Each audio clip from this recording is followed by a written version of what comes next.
What's up, everybody? It's KBR Sports, the best sports talk show, your 24-hour day. I'm your host, Brendan Abbott, with my co-host, Nigel Patterson. Hello, people. Nigel, what's going on, brother? Not much, man. Not much? Not much. Not an eventful weekend? I went to the circus. You did? Yeah. I didn't even know. Oh, yeah, I went to the circus. Oh, how was it? You know what? So I did not think I'm not the kind of guy who likes that kind of stuff. That's like movies. I don't go to movies really because I don't like sit in a place for like 2 hours or like that. Mm-hmm. I had blast. It was great. Really? Yeah. What was the company of the circus? Ringling. Ringling? Yeah. Wasn't there a really well-known circus? It was like something Brothers, and I heard they were closing the circus down. That's it. That's it? Ringling Brothers. Oh, okay. Yeah, it was their last run through. That's the only reason why I went. Oh, really? Yeah. My friend had tickets and she gave me a ticket to go. Where was it at? It was Eagle Set. Really? Yeah. I would have went. Yeah. I wish I would have known. Yeah. It was great. Really? Yeah. The last time I went to a circus was when I was a kid. Never been to one before. Really? Mm-hmm. Oh man, I had a great time. One of my dad's coworkers took us out when I was a kid. We went to go see the circus and everything. It was a blast. Yeah, it was fun. What kind of stuff did they do? All the typical stuff you see in like movies.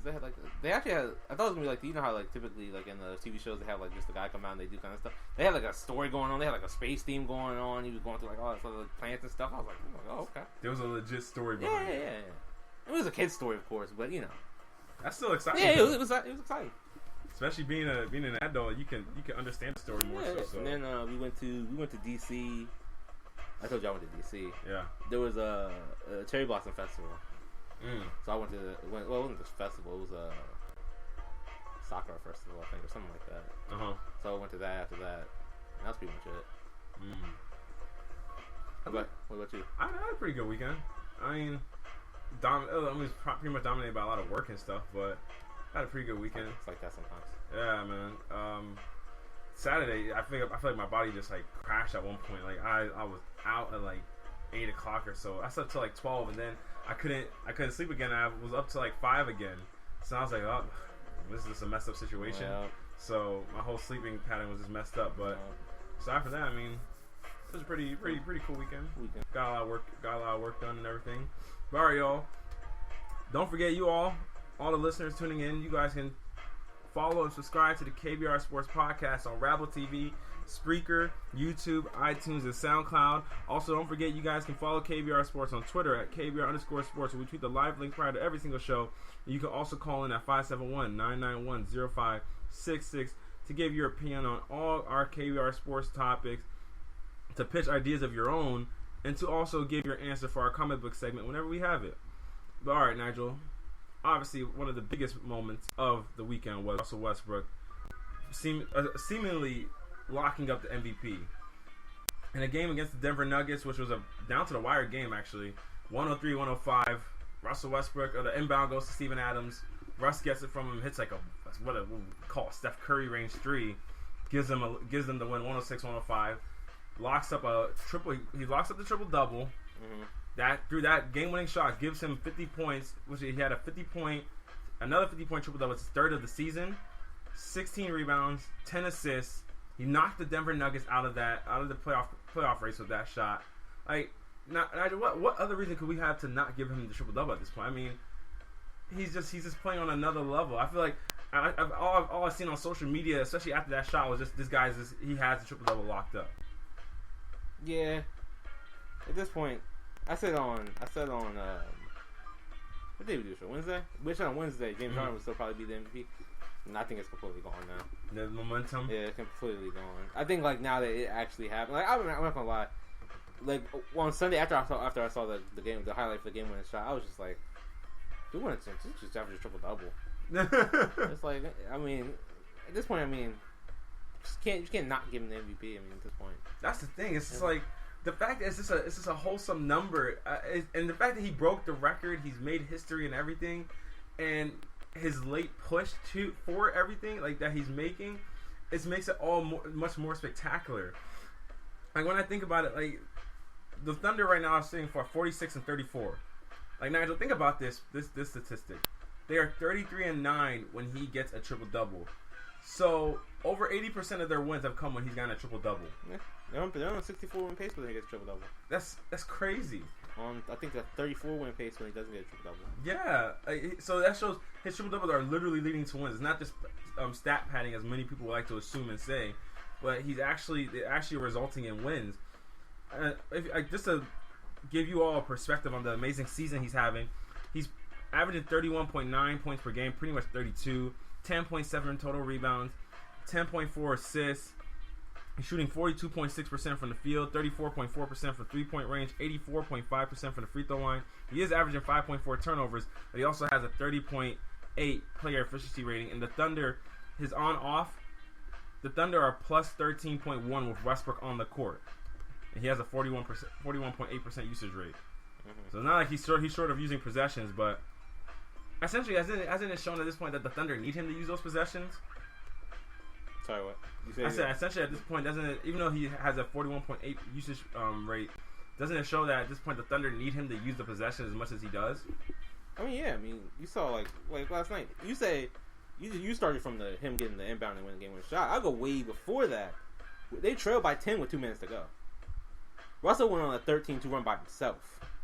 It's like he needs those possessions. That team needs him to use those possessions. So what would you say for?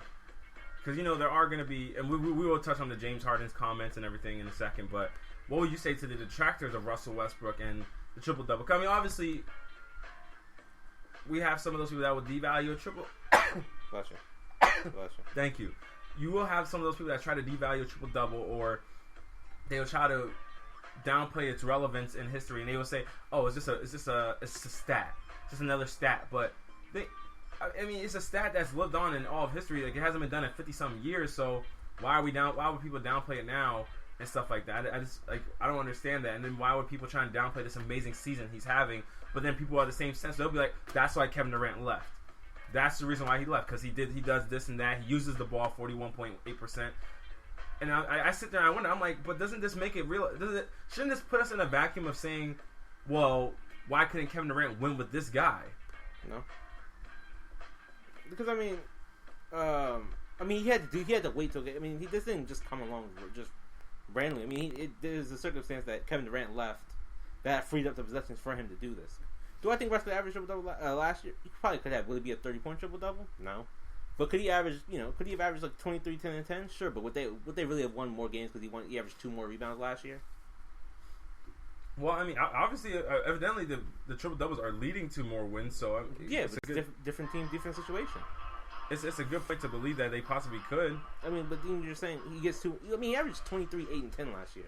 Again, it's not like this isn't like, to me. This is honestly not. It's not that wild kind of like guy who was averaging like 23, 5, and 5 or something, and then just boost up. He almost averaged triple double last year. Mm-hmm. So to think he's going to average 2 more rebounds on the stats, he's going to win more games. I really don't think that.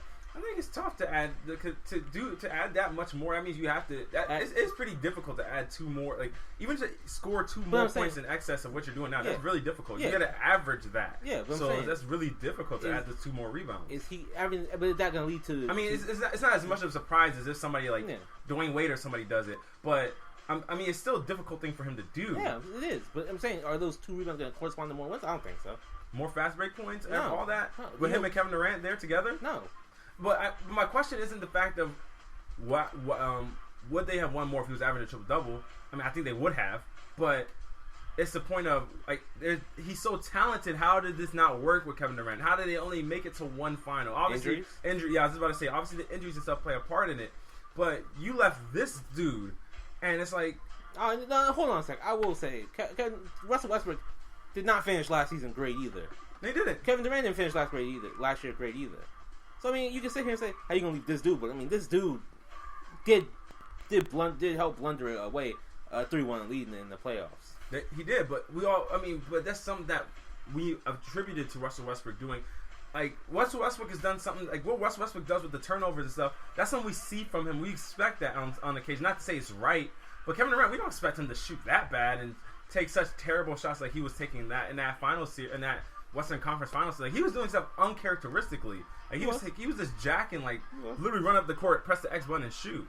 So that's one of those things that's like, how did they not figure it out? Like, this is one of those duos that you wonder how they would rank in the terms of duos or tandems that didn't live up to their full potential, that didn't get it done. Shaq and Penny, these two, Carmelo and Allen Iverson. All these different kind of. No, come on. No, I'm not saying, but I'm talking about this duo, that markedly duos. I mean, if you even want to put Kobe, Dwight Howard, you want to put. But I'm gonna say, what other duos were held to this kind of standard? Who did you say? I said Melo and Allen Iverson. Remember when Allen Iverson first joined the Nuggets? Say Malone and Stockton. Malone and Stockton. That was the first one that came to my mind. But I think people didn't expect Malone and Stockton because they ran into Jordan. It was different. It was different. They didn't necessarily break up. They didn't necessarily break up. They never got done. They didn't get it done, but they just kept losing to Jordan. It's not like one of those things that they broke up, so it's like, oh, we didn't get to see what happened. Like, by the time they actually split, they were out of their primes and everything like that. When Kobe and Shaq split, they were still in their prime, but they had won 3 championships. So no, everybody says what could have been, but what was pretty great. Shaq and Penny, when they split up, Shaq was still prime Shaq. Penny was still prime Penny. So it's like, when those guys split up, people wonder what those kind of things. But when Allen Iverson left the Philadelphia 76, I think he was fresh off of the scoring title, I think. And when he went to go join... Like 32. You said what? He's also like 32. But when he went to go join Carmelo, remember, people were thinking, oh, these guys are going to make it to the Western Conference Finals. They can make a run for the championship. All this stuff. He's going to join a young Carmelo Anthony and whatnot. And then it just never came to fruition. Yeah, that's what people were talking about. And it just didn't come to fruition. He was 31. When he joined the Nuggets? Yeah. So right now he would be the same age as CP3. So actually no, LeBron James. So when you look at all-time tandems, I mean, how would you rank these guys in terms of the all-time tandems, just because of how great each person is individually in terms of not getting the job done? But you don't rank them individually. You rank them as together. No, that's what I'm saying. How talented they are together. I'm saying because of their individual talent, how much does that put them on the pedestal of, you know, all-time guys to not get it, or all-time duos to not get it done? They'd probably be second. They'd probably be right behind Stockton Malone. I mean, I can't think of 2 other people who. I mean, you talking about 2 top, at worst 7 players, who are on the same team. I mean, what do you think about the Shaq and Penny one? But see, that's different though. They didn't get it done, and then they had injuries. I mean, they only had I want to say 4 years together. Mm-hmm. Off the top of my head. I mean, that's different than. And yeah, I remember. And then, like I said, it was one of those things. It's like Greg Oden's a bust, but he's not the same. You don't put him in the same category as like Kwame Brown or anything like that, or Anthony Bennett, who couldn't get done because they weren't good. You say, well, they had injuries. I mean, you know, it's not they could control. Same thing with Penny Hardaway and Shaq. I mean, Penny had injuries, and then Shaq left to go to Los Angeles. I mean, it's a different mentality. But Russ and KD, I mean, KD did get injured one year. Russ got injured one year, and the sad thing is, the year that they probably got injured, they probably would have won the championship one of those years. So it's tough to. I don't know. It's tough. But being up 3-1 and losing the series because they both played bad, is a bad taste in the mouth. It does. All right. When we come back from the break, we're going to talk about another MVP candidate who believes that winning should be prioritized over a stellar season that Russell Westbrook's putting up. Stay tuned to find out who it is. It was KBR Sports when we come back from the break. But also, don't forget, when we go to break, the live feed will disappear, but wait about 20 to 30 seconds, then refresh the page, and the link should be back up for you guys to tune into. Stay tuned, y'all. It's KBR Sports.